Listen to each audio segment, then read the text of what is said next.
ನಮಸ್ತೆ ಮಿತ್ರರೇ, ಇವತ್ತು ವಿಂಟರ್ ಸ್ಪೆಷಲ್ ಒಂದು ರೊಟ್ಟಿ ಮಾಡೋಣ.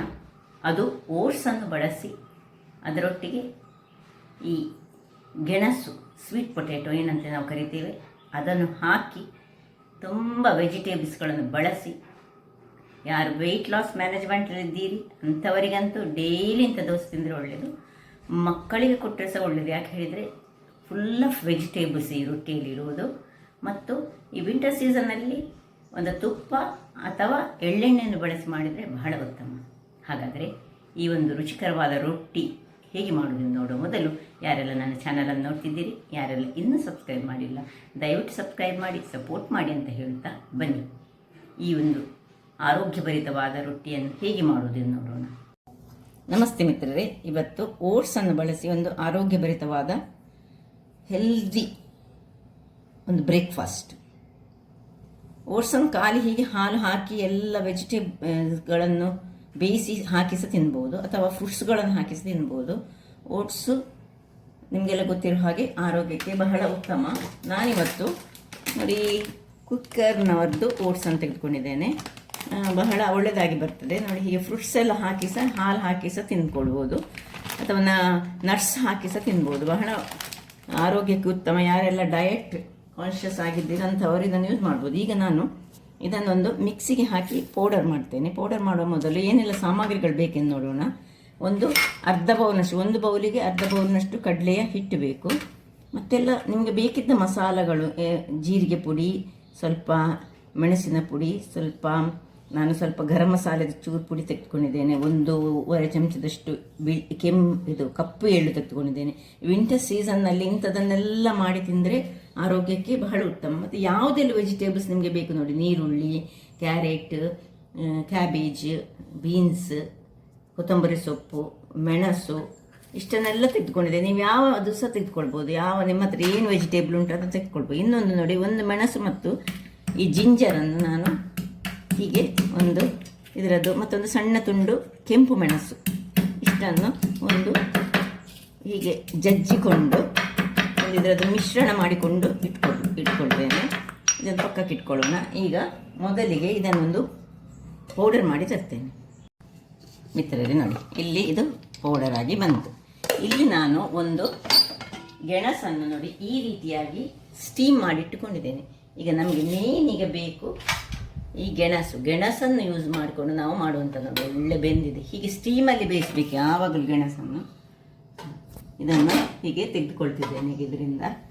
ಈಗ ಇದನ್ನು ನಾನು ಏನು ಮಾಡ್ತೇನೆ ಹೇಳಿದರೆ, ಮೊದಲಿಗೆ ಕೆಲವರು ಏನು ಮಾಡ್ತಾರೆ, ಇದರದ್ದು ಸಿಪ್ಪೆ ಸಹ ಬಹಳ ಉತ್ತಮ ಅಂತೆ. ಸಿಪ್ಪೆಯೊಟ್ಟಿಗೆ ಮಾಡ್ತಾರೆ. ಸಿಪ್ಪೆಯೊಟ್ಟಿಗೆ ಇದನ್ನು ಒಳ್ಳೆ ಹೀಗೆ ಸ್ಕ್ರೇಪ್ ಮಾಡ್ಕೊಳ್ತಾರೆ. ಅಥವಾ ನಾವು ನೋಡಿ ಹೀಗೆ ಇದನ್ನು ಈ ಒಂದು ಚಮಚ ಇಟ್ಟುಕೊಂಡು ಅಥವಾ ಒಂದು ಲೋಟದಲ್ಲಿ ಹೀಗೆ ಮ್ಯಾಶ್ ಮಾಡಿದರೆ ಸಹ ಆಗ್ತದೆ, ಅಥವಾ ಹೀಗೆ ಮಾಡಿದರೆ ಸಹ ಆಗ್ತದೆ ನೋಡಿ. ಸಿಪ್ಪೆಯೊಟ್ಟಿಗೆ ಸಹ ಮಾಡ್ಬೋದು, ಸಿಪ್ಪೆ ಅಲ್ಲದೆ ಸಹ ಮಾಡ್ಕೊಳ್ಬೋದು. ಎಲ್ಲ ಒಂದಿಗೆ ನಾನು ಮಾಡಿ ತೋರಿಸ್ತೇನೆ. ನಾನು ನಿಮಗೆ ಉಪ್ಪು ಹಾಕ್ಕೊಂಡೆ ರುಚಿಗೆ ತಕ್ಕಷ್ಟು, ತುಂಬ ಹಾಕಲಿಕ್ಕೆ ಹೋಗಬೇಡಿ. ಇನ್ನು ಅದರಲ್ಲಿ ಅರ್ಧ ಬೌಲ್ನಷ್ಟು ಕಡಲೆಯ ಪುಡಿಯನ್ನು ಹಾಕ್ಕೊಳ್ತಿದ್ದೇನೆ. ಏನು ಮಸಾಲೆಗಳು ನಿಮಗೆ ಚಿಲ್ಲಿ ಪೌಡರ್ ಆಗಲಿ ಅಥವಾ ಜೀರಿಗೆ ಪುಡಿ ಎಲ್ಲ ಹಾಕ್ಕೊಳ್ತಿದ್ದೇನೆ. ಇನ್ನು ಇಲ್ಲಿ ಕುಟ್ಟಿಟ್ಟಂತಹ ನೋಡಿ ಸರಿ ಪೇಸ್ಟ್ ಆಗಬೇಕು ಅದನ್ನು. ಇವುಗಳನ್ನು ಸಹ ಇದಕ್ಕೆ ಹಾಕ್ಕೊಳ್ಳೋಣ. ಇನ್ನು ಈ ವಿಂಟರ್ ಸೀಸನ್ಗೆ ಬೇಕಾದಂತಹ ಎಳ್ಳನ್ನು ಹಾಕೊಳ್ಳಿ. ಎಳ್ಳು ಬೇಕೇ ಬೇಕು, ಬಹಳ ಚೆನ್ನಾಗಿ ಬರ್ತದೆ. ಮತ್ತು ಸ್ವಲ್ಪ ಹಳದಿಯ ಪುಡಿ, ಒಂದು ಪಿಂಚ್ ಆಫ್ ಹಳದಿಯ ಪುಡಿ ಹಾಕ್ಕೊಳ್ತಿದ್ದೇನೆ. ಸ್ವಲ್ಪ ಮಿಕ್ಸ್ ಮಾಡ್ಕೊಳ್ಳೋಣ. ಮಿಕ್ಸ್ ಮಾಡಿಕೊಂಡು ಈ ವೆಜಿಟೇಬಲ್ಸ್ ಏನೆಲ್ಲ ನಿಮಗೆ ಬೇಕಿದ್ದ ವೆಜಿಟೇಬಲ್ಸ್ಗಳನ್ನೆಲ್ಲವನ್ನು ಹಾಕ್ಕೊಳ್ತಿದ್ದೇನೆ. ನಾನಿಲ್ಲಿ ಕ್ಯಾಬೇಜಿನಿಂದ ಹಿಡಿದು ಕ್ಯಾರೆಟ್, ನೀರುಳ್ಳಿ, ಬೀನ್ಸ್, ಕೊತ್ತಂಬರಿ ಸೊಪ್ಪು ಎಲ್ಲ ಏನು ಉಂಟು ನಿಮ್ಮ ಹತ್ರ ಅವುಗಳನ್ನು ಹಾಕ್ಕೊಂಡ್ರೆ ಆಯಿತು. ಇವುಗಳನ್ನೆಲ್ಲ ಒಂದು ಮಿಕ್ಸ್ ಕೊಡು ಒಂದು ಒಳ್ಳೆ.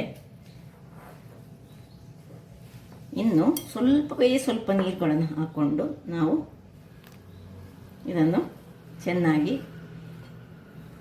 ಒಂದು ಹದಾದ ಗಟ್ಟಿ ಬ್ಯಾಟರ್ಸ್ ಅಲ್ಲ ಮತ್ತು ನೀಸಲ್ಲ, ರೊಟ್ಟಿ ತಟ್ಟಲಿಕ್ಕೆ ಹೇಗೆ ಆಗ್ತದೆ ನೋಡಿ ಆ ಟೈಪಿನ ಒಂದು ಹಿಟ್ಟನ್ನು ತಯಾರಿಸ್ಕೊಳ್ಳೋಣ.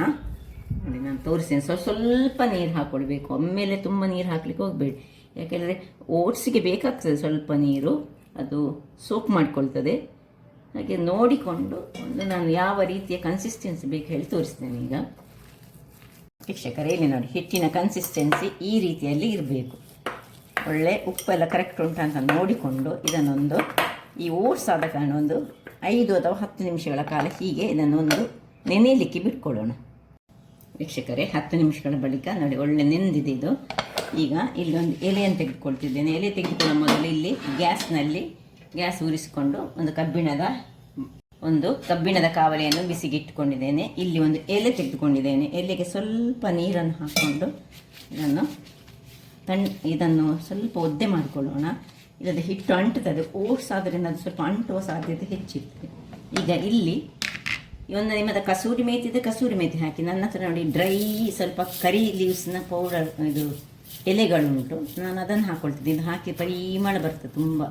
ನೋಡಿ ಹೀಗೆ ಕೈಯಲ್ಲಿ ಈ ಕರಿ ಲೀವ್ಸ್ ಸ್ವಲ್ಪ ಹೊರಗಿಟ್ಟರೆ ಒಮ್ಮೊಮ್ಮೆ ಡ್ರೈ ಆಗ್ತದೆ ನೋಡಿ ಈ ರೀತಿಯಲ್ಲಿ, ಅದರ ಡ್ರೈ ಸಹ ಸಿಗ್ತದೆ. ಇನ್ನು ಕೈಯನ್ನು ಸ್ವಲ್ಪ ಒದ್ದೆ ಮಾಡಿಕೊಂಡು ಒಂದೊಂದು ಹಿಟ್ಟನ್ನು ತೆಗೆದುಕೊಳ್ಳೋಣ. ಎಷ್ಟು ದೊಡ್ಡ ನೀವು ರೊಟ್ಟಿ ಮಾಡಿಕೊಳ್ತೀರಿ, ನಾನು ಇಷ್ಟು ದೊಡ್ಡದನ್ನು ತೆಗೆದುಕೊಳ್ತಿದ್ದೇನೆ. ಈಗ ಈ ನೋಡಿ ಚಂಡಿ ಮಾಡಿಕೊಂಡಂತಹ ಇದಕ್ಕೆ ಇದನ್ನು ತಟ್ಟಿಕೊಳ್ಳೋಣ. ಎಷ್ಟು ತೆಳು ತಟ್ಟಲಿಕ್ಕೆ ಆಗ್ತದೆ ಅಷ್ಟು ತೆಳುವಲ್ಲಿ ತಟ್ಟಿಕೊಳ್ಳಿ.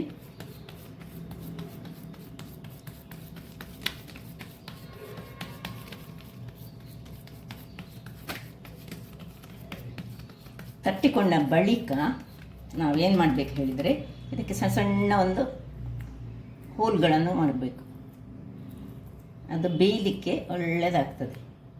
ನಾವು ಓಟ್ಸ್ನಲ್ಲಿ ಮಾಡ್ತಾ ಇದ್ದ ಕಾರಣ ಒಂದು ಸಣ್ಣ ಹೋಲ್ ಮಾಡಿದರೆ ಬೇಯಲಿಕ್ಕೆ ಒಳ್ಳೆಯದಾಗ್ತದೆ. ತೆಳುವಾಗಿ ಮಾಡಿಕೊಂಡೆ ನಾನೀಗ ಇದನ್ನು. ಇಲ್ಲಿ ಇದಕ್ಕೆ ಸ್ವಲ್ಪ ನೀರನ್ನು ಸುರಿ ಹೀಗೆ ಚಿಮ್ಸ್ಕೊಂಡು ಸ್ವಲ್ಪ ತುಪ್ಪವ ಎಣ್ಣೆಯ ನಿಮಗೆ ಬೇಕಿದ್ದದ್ದು ಬ್ಯಾಲೆನ್ಸ್ ಮಾಡಿಕೊಳ್ಳೋಣ ಸುರಿಗೆ ಯಾವುದನ್ನು ನಮ್ಮ ತವಾವನ್ನು. ಇನ್ನು ಇದನ್ನು ಹೀಗೆ ತೆಗೆದು ತಟ್ಟಿಕೊಂಡು ಚೂರು ನಿಧಾನಕ್ಕೆ ತೆಗೆದುಕೊಂಡ್ರೆ ಆಯಿತು. ಸ್ವಲ್ಪ ಹೊತ್ತು ಇವುಗಳ ನಡುವಲ್ಲಿ ಒಂದು ಚೂರು ತುಪ್ಪವನ್ನು ಒಂದೊಂದು ಚೂರು ಹಾಕೊಳ್ಳೋಣ. ಇನ್ನು ಮುಚ್ಚಳವನ್ನು ಮುಚ್ಚಿಕೊಂಡು ಇಲ್ಲಿ ನೋಡಿ ಮುಚ್ಚಳ ಮುಚ್ಚಿ ಹದಾ ಉರಿಯಲ್ಲಿ ಬೇಯಿಸ್ಕೊಳ್ಳೋಣ. ವೀಕ್ಷಕರೇ ಇಲ್ಲಿ ನೋಡಿ 5 ನಿಮಿಷಗಳ ಕಾಲ ನಾನು ಹದಾ ಉರಿಯಲ್ಲಿ ಇದನ್ನು ಬೇಯಿಸ್ಕೊಂಡಿದ್ದೇನೆ. ಈಗ ಇದರ ಹೋಲ್ಸ್ಗಳ ನಡುವೆ ಸ್ವಲ್ಪ ಸ್ವಲ್ಪ ಬೇಕಿದ್ದರೆ ನೀವು ತುಪ್ಪವ ಅಥವಾ ಈ ಎಳ್ಳೆಣ್ಣೆ ಬಳಸಿದರೆ ಬಹಳ ಒಳ್ಳೆಯದು. ಈ ಸೀಸನಲ್ಲಿ ವಿಂಟರ್ ಸೀಸನಲ್ಲಿ ಎಳ್ಳೆಣ್ಣೆ ಹಾಕಿದರೆ ಬಹಳ ಒಳ್ಳೆಯದು. ಸೊ ಸ್ವಲ್ಪ ಹಾಕ್ಕೊಂಡು ನಾವು ಇದನ್ನು ನಿಧಾನಕ್ಕೆ ಈ ಕಲರಲ್ಲಿ ಬರಬೇಕು, ತುಂಬ ಕಾಯಿಸ್ಕೊಳ್ಬಾರ್ದು. ಇಷ್ಟು ಹದ ನೋಡಿ ಈ ಕಲರ್ ಬ್ರೌನ್ ಕಲರ್ ಬಂದರೆ ಕರೆಕ್ಟ್ ಆಗ್ತದೆ. ಇನ್ನು ಇದನ್ನು ಪುನಃ 5 ನಿಮಿಷ ಮೀಡಿಯಮ್ ಉರಿಯಲ್ಲಿ ಕಾಯಿಸ್ಕೊಳ್ಬೇಕು. ವೀಕ್ಷಕರೇ ಇಲ್ಲಿ ನೋಡಿ 5 ನಿಮಿಷ ಆಯಿತು, ಸಾಕು. ಎಷ್ಟು ಚೆನ್ನಾಗಿ ಬಂದಿದೆ ಹೇಳಿದರೆ ನೀವು ಒಮ್ಮೆ ತಿಂದರೆ ಇನ್ನೊಮ್ಮೆ ಮಾಡಿ ತಗೊಳ್ತೀರಿ. ಯಾಕೆ ಹೇಳಿದರೆ ಇದು ಆರೋಗ್ಯಕ್ಕೆ ಸಹ ಬಹಳ ಉತ್ತಮ. 2ನೇ ಬಾರಿಗೆ ಸಹ ನೋಡಿ ಇಲ್ಲಿ ಮಾಡಿಸಿಕೊಂಡಿದ್ದೇನೆ ನಾನು ಅದೇ ರೀತಿ. ಸ್ವಲ್ಪ ಎಣ್ಣೆಯನ್ನು ನೀರನ್ನು ಹಾಕಿ ಬ್ಯಾಲೆನ್ಸ್ ಮಾಡಿಕೊಳ್ಳೋದು ತವಾವನ್ನು. ಇದು ಸ್ವಲ್ಪ ಎಳ್ಳೆಣ್ಣೆ ಹಾಕಿದರೆ ನಾನು ಹೇಳಿದ್ದೆಲ್ಲ ತುಂಬ ಒಳ್ಳೆಯದಂತ. ಎಳ್ಳೆಣ್ಣೆ ಸಹ ಉಂಟು ನನ್ನ ಹತ್ರ, ಎಳ್ಳೆಣ್ಣೆ ಸಹ ಯೂಸ್ ಮಾಡ್ಬೋದಿತ್ತು.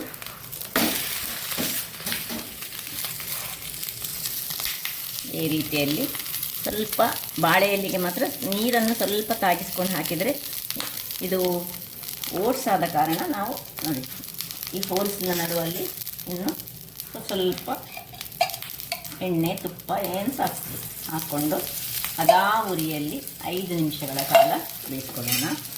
ಬೇಯ್ದು ಇಲ್ಲಿ ನೋಡಿ ಆಯ್ತಲ್ಲ. ಇದನ್ನೀಗ ನಾವು ಮೊನ್ನೆ ನಾನು ಚಂದ್ರಮಂಡಲ ಮಾಡಿದ್ದೆ, ಆ ಚಂದ್ರಮಂಡಲದೊಟ್ಟಿಗೆ ತಿನ್ನಲಿಕ್ಕೆ ಕೊತ್ತಂಬರಿ ಸೊಪ್ಪಿನ ಚಂದ್ರಮಂಡಲ ಇದಕ್ಕೆ ಸೂಟ್ ಆಗ್ತದೆ. ಅಥವಾ ಯಾವುದೇ ಚಟ್ನಿ ಒಟ್ಟಿಗೆ ಸಹ ತಿನ್ಬೋದು, ಖಾಲಿ ಸಹ ಹೀಗೆ ತಿನ್ನಲಿಕ್ಕೆ ಸಹ ಬಹಳ ರುಚಿಕರವಾಗಿ. ವೀಕ್ಷಕರೇ ಇಲ್ಲಿ ನೋಡಿ, ಕೊತ್ತಂಬರಿ ಸೊಪ್ಪಿನ ಚಂದ್ರಮಂಡಲದಲ್ಲಿ ಸಹ ಯೂಸ್ ಮಾಡ್ಬೋದು. ಅಥವಾ ಈ ಸೀಸನಲ್ಲಿ ದೊರಕುವಂಥ ನೆಲ್ಲಿಕಾಯಿಯ ಒಂದು ಸಿಹಿ ಚಟ್ನಿ ಮಾಡ್ತಾರೆ, ಅದರಲ್ಲಿ ಸಹ ನಾವು ಯೂಸ್ ಮಾಡ್ಕೊಳ್ಬೋದು. ಹಾಗಾದರೆ ನೋಡಿದ್ರಲ್ಲ ವೀಕ್ಷಕರೇ, ಒಂದು ಆರೋಗ್ಯಭರಿತವಾದ ಓಟ್ಸನ್ನು ಮತ್ತು ಗೆಣಸನ್ನು ಉಪಯೋಗಿಸಿ ಮಾಡಿದಂತಹ ಸ್ವೀಟ್ ಪೊಟೇಟೊ, ಒಂದು ರುಚಿಕರವಾದ ರೊಟ್ಟಿ ಅಂತ ಹೇಳ್ಬೋದು. ಬಹಳ ರುಚಿಕರವಾಗಿ ಬರ್ತದೆ, ಒಮ್ಮೆ ಮಾಡಿ ನೋಡಿ. ಹಾಗಾದರೆ ನನ್ನ ಈ ಕುಕಿಂಗ್ ಚಾನಲ್ ನಿಮಗೆ ಇಷ್ಟ ಆದರೆ ಬೋಳೂರು ಸುವರ್ಣ ಚಾನಲನ್ನು ಲೈಕ್ ಮಾಡಿ, ಶೇರ್ ಮಾಡಿ ಹಾಗೂ ಸಬ್ಸ್ಕ್ರೈಬ್ ಮಾಡಿ. ಹಾಗೂ ನನ್ನ ಇನ್ಸ್ಟಾಗ್ರಾಮ್ ಪೇಜನ್ನು ಫಾಲೋ ಮಾಡಿ. ಧನ್ಯವಾದಗಳು.